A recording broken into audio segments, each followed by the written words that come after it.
Assalamualaikum warahmatullahi wabarakatuh. Perkenalkan, nama saya Farroji Daulae dengan NIM 2524055 dari kelas Petika 1B Prodi Pendidikan Teknik Informatika dan Komputer. Di sini saya ingin menjelaskan beberapa materi.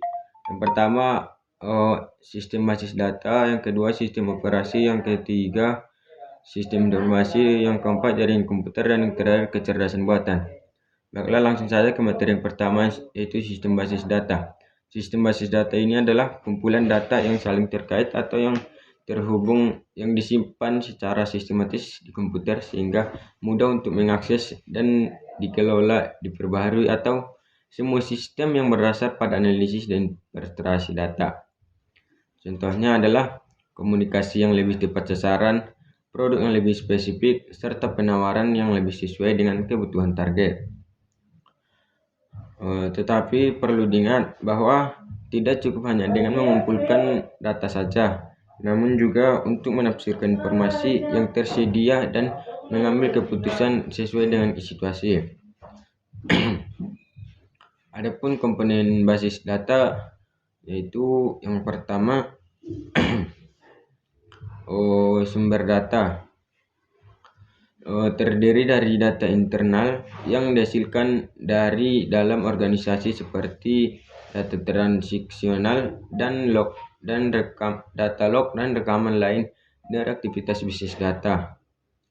Data eksternal yang diperoleh dari luar organisasi termasuk data publik, data dari partner bisnis, dan data dari perangkat load atau IoT. Data streaming dihasilkan secara real time atau mendekati untuk aplikasi yang memerlukan respon cepat. Yang kedua, teknologi pengolahan data.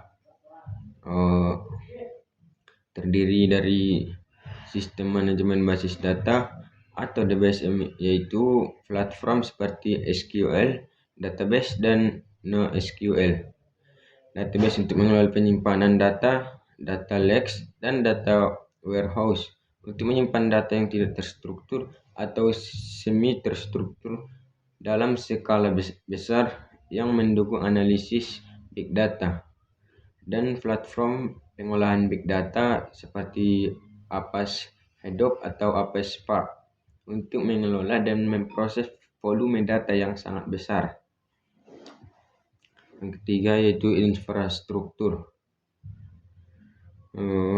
Terdiri dari middleware dan API sebagai komponen perangkat lunak yang mengoneksikan berbagai sistem untuk mempermudah pertukaran data jaringan, dan keamanan sebagai infrastruktur jaringan yang mendukung pengiriman data aman antar komponen serta melindungi data dari akses tidak sah atau serangan siber. Yang keempat, manajemen data. Terdiri dari kebijakan privasi dan keamanan data untuk menentukan bagaimana data dapat digunakan dan harus dilindungi. Manajemen kualitas data sebagai proses memastikan data yang digunakan akurat, lengkap, dan dapat diandalkan.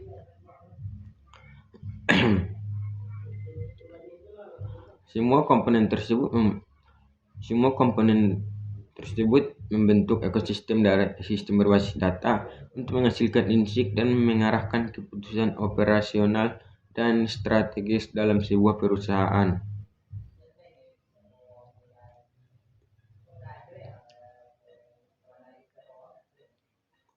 Adapun fungsi dan tujuan basis data, yaitu basis data ini berfungsi untuk yang pertama, pengumpulan data akurat dan relevan dari berbagai sumber yang bisa berupa data transaksional, data perilaku pengguna, data sensor, atau data eksternal lainnya. Yang kedua, pengolahan data. Setelah semua data terkumpul, maka sistem akan memproses data tersebut dalam menghasilkan informasi berguna seperti berbagai langkah penting seperti pembersihan data, integrasi data, dan transformasi data. Yang ketiga, analisis data.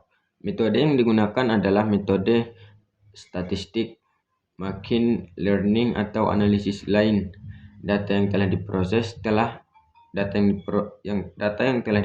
tadi dianalisis untuk mendapatkan insight atau pemahaman yang lebih dalam. Yang keempat, pengambilan keputusan berbasis data.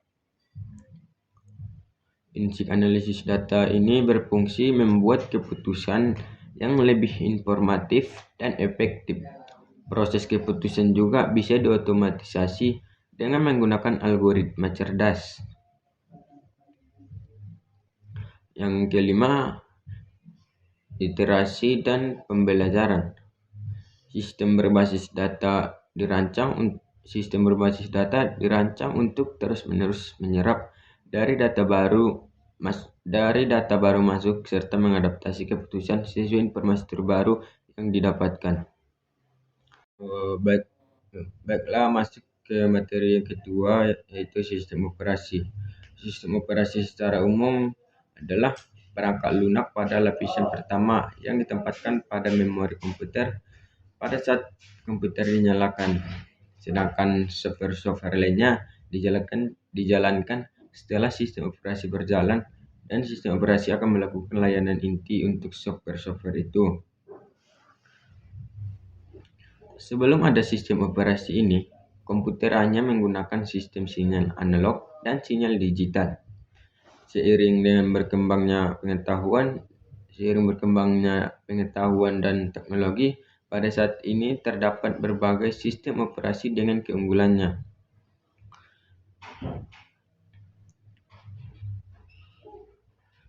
Sistem operasi mempunyai penjadwalan yang sistematis, mencakup perhitungan penggunaan memori, pemrosesan data, penyimpanan data, dan sumber daya lainnya. Contoh dari sistem operasi modern adalah Linux, Android, iOS, Mac OS, dan Microsoft Word. Fungsi dari sistem operasi ini adalah sistem operasi ini mempunyai peran penting di dalam suatu sistem komputer. Ada beberapa fungsi sistem operasinya, yaitu manajemen sumber daya komputer. Manajemen sumber daya komputer adalah sistem operasi ini dapat mengatur waktu sebuah aplikasi yang dijalankan, membagi penggunaan CPU saat aplikasi berjalan bersamaan, memberi akses pada disk, dan lain sebagainya. Selanjutnya, berperan sebagai aplikasi dasar sebuah perangkat sistem operasi. Sistem operasi merupakan dasar dari pembentukan program yang ada pada sebuah perangkat. Bisa dikatakan ini merupakan bagian vital yang mengatur semua hal yang dibutuhkan untuk menjalankan fungsi sebuah perangkat. Yang selanjutnya, menghubungkan hardware. Sistem operasi berperan dalam mengkoordinasikan semua perangkat yang saling terhubung pada gadget dalam waktu yang bersamaan, seperti penyimpanan internal, mouse, speaker, dan CPU. Dalam hal ini, sistem operasi berperan sebagai jembatan yang menghubungkan perangkat keras dengan perangkat lunak. Kemudian pada gilirannya akan menjalankan operasi dasar komputer. Mengoptimalkan fungsi sebuah perangkat, sistem operasi mampu mengoptimalkan kinerja dari sebuah perangkat keras maupun perangkat lunak. Sistem tersebut mengatur serta mengendalikan hubungan antara perangkat keras dan lunak agar bisa saling bekerja sama dengan baik. Mengatur sistem kerja perangkat. Sistem operasi ini mengatur serta mengontrol semua fungsi perangkat keras yang digunakan, mulai dari CPU, hard disk, memori, dan lain sebagainya. Tentunya dengan adanya sistem operasi, seluruh perangkat bisa saling bersinergi dan membentuk kesatuan untuk memaksimalkan fungsi sebuah perangkat. Adapun jenis sistem operasi komputer yang cukup adapun jenis sistem operasi komputer yang cukup terkenal. Yang pertama, berikut ini beberapa jenis. Yang pertama, sistem operasi standalone. Pada sistem operasi standalone dapat digunakan oleh single user maupun multi user. Sistem operasi ini juga memiliki fitur-fitur yang cukup lengkap dan dapat berdiri sendiri. Contoh dari sistem operasi standalone ini adalah Microsoft Windows, Linux, dan Mac dan OS. Sistem operasi Live CD hanya membutuhkan perangkat CD atau DVD-ROM tanpa perlu menginstal secara permanen di komputer untuk menjalankannya. Sistem operasi ini sangat ringan karena ukurannya ini yang cukup kecil. Tetapi sistem operasi Live CD tidak memiliki banyak fitur dibandingkan sistem operasi standalone.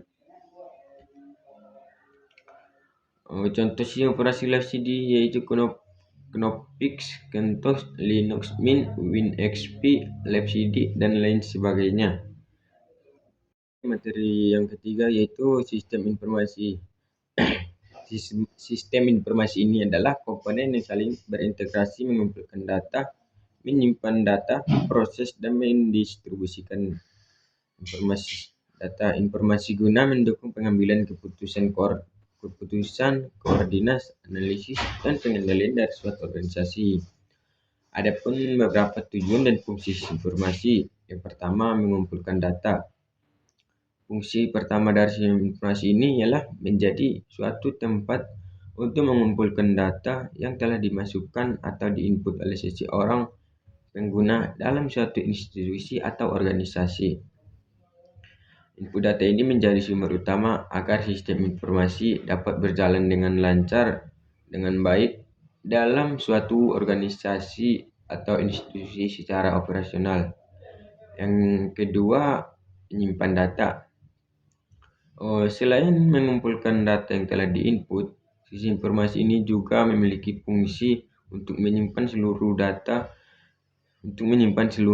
mentah di dalam sistem untuk diproses secara sistematis. Penyimpanan data yang ada pada sistem informasi ini berlaku bagi seluruh data, baik dia data yang relevan atau tidak relevan. Tetapi fungsi dari sistem informasi ini akan sangat menentukan proses dari pengolahan data hingga menjadi suatu informasi. Yang ketiga, menghasilkan luaran informasi. Setelah semua jenis data ini telah tersimpan dalam periode tertentu, maka sistem informasi ini akan berfungsi untuk dapat menganalisis data hingga menjadi luaran atau output informasi yang sesuai dengan kebutuhan organisasi.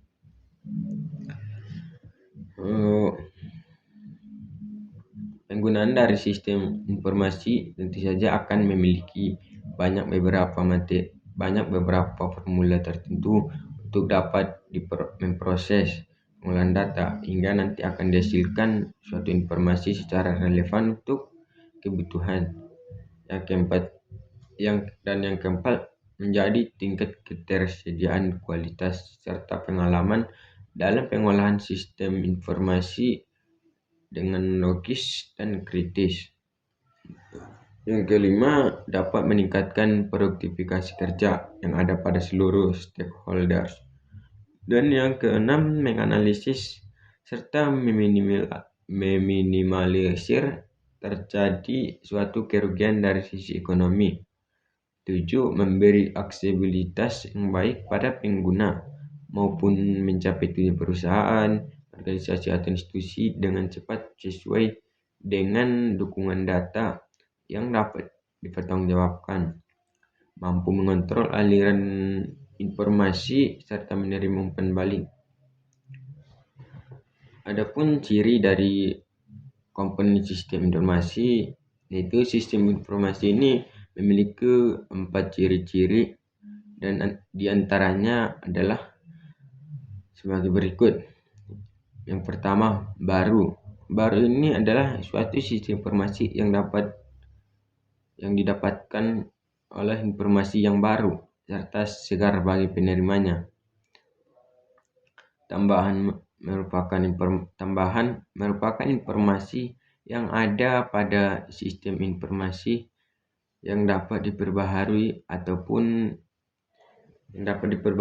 memberi tambahan pada informasi yang sebelumnya telah ada. Kolektif. Ciri ketiga ini artinya adalah informasi yang ada dapat menjadi koreksi dari informasi yang salah di input sebelumnya. Selanjutnya, penegas. Penegas adalah ciri keempat dari sistem informasi ini, yang artinya bahwa sistem informasi dapat mempertegas informasi yang ada pada sebelumnya. Selain keempat ciri-ciri tadi dari sistem informasi tersebut, ada pula beberapa komponen yang harus ada dalam sistem informasi. Tujuannya agar sistem informasi dapat berjalan dengan baik dan sepenuhnya. Ada penjelasannya sedikit. Yang pertama, perangkat keras komputer. Komponen utama dari sistem informasi ialah adanya perangkat keras berupa komputer serta perangkat kabel yang lainnya.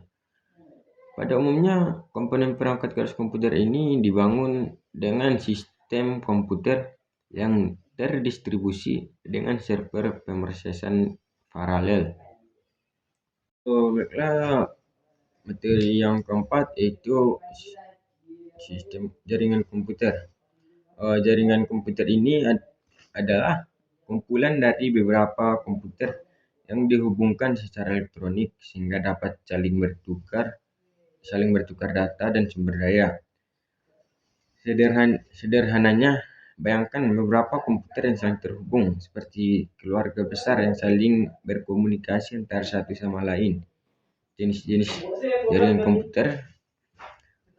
Ada beberapa jenis jaringan komputer berdasarkan cakupannya, yaitu LAN atau Local Area Network. Jaringan yang mencakup area yang relatif kecil seperti dalam satu gedung atau kampus. Contohnya jaringan komputer di sebuah kantor. Atau yang kedua, MAN, Metropolitan Area Network. Jaringan yang mencakup area yang lebih luas seperti sebuah kota.